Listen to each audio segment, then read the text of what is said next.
We are talking about episode 36, Dewey Hall as a cultural heartbeat. That's what I was trying to do with those drums, a cultural heartbeat. So why?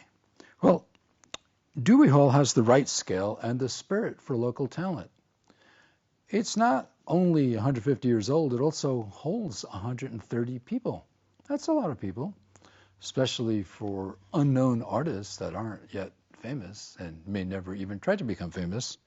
So it's a good scale for it, for local talent. And having the last Sunday of the month, every month, for months and months, we've sort of booked it like forever for the moment, is a perfect way for creative people to have something to shoot for.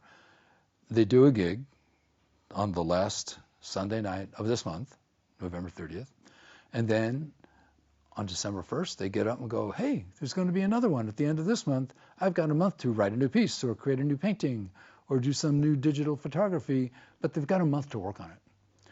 And by having it every month, well, this is something that you can look forward to and you can count on and you can work for. And you're not doing it by asking permission. You're just saying, I'm going to get to show off my stuff in about a month. It's a good deal. And, local culture grows when it's the locals that lead it. If you're trying to create culture by importing it, that does not necessarily create community. That might create audience and it might create money for the performers that are imported, but it generally does not make money for the venues that are putting it on because they have to pay these exorbitant fees to these very famous, not local, imported performers. It's not a very sustainable business model to charge a ton for people who aren't from around here. Now, could there be an audience for people who are from around here and are less famous? Well, they're less expensive then. I would say that's a better business model if you want to have sustainability. And after all, culture should really be about sustainability. It's not just the climate we need to preserve. It's our souls, too. Culture is the best way to deal with a soul. Culture deals with nonlinearity. Humans are not linear. Algorithms are linear. Humans, not so much. And I think taking a local place that's been around for a long time and getting people together to do their thing. We had our very first meeting today as a Zoom before the shoot to try to figure out, so what are we doing anyway? And guess what came out? Well, we had some visual artists, so we made a group of them, and they'll probably be the first act. And then we had some literary people who want to read some poetry or some excerpts from books or a playwright. So we got the visual people, we got painters, and we got digital videographers. And then we got the literary people, and they want to deliver words. And they're going to do some reading and hopefully have a conversation when people in the audience ask them questions.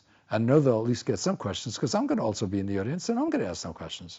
Or even if I'm the MC on the stage, I'm still going to ask questions because the goal is interactivity. That's what community needs. And then the third group is we've got several musicians. We have 3 different musicians who are also composers who are going to do some stuff. So we're like a 3-ring circus, except they're sequential, not in parallel. The first act is the visual imagery. The second act is the literary stuff. And the third act is the music. Why did we come up with this order? Well, music tends to be higher energy than poetry. So if you do a music set before a poetry set, it won't go well for you. I've tried it. It's not a good idea. On the other hand, starting with the digital imagery, well, why are we starting with that? Because, did I mention, this is a potluck thing, and people are going to bring food, and some people will be eating and then walking around looking at the artwork and the digital video and the show and tell. And after all, the latecomers get their 10 minutes late and another 10 minutes to eat and hang out and look at art.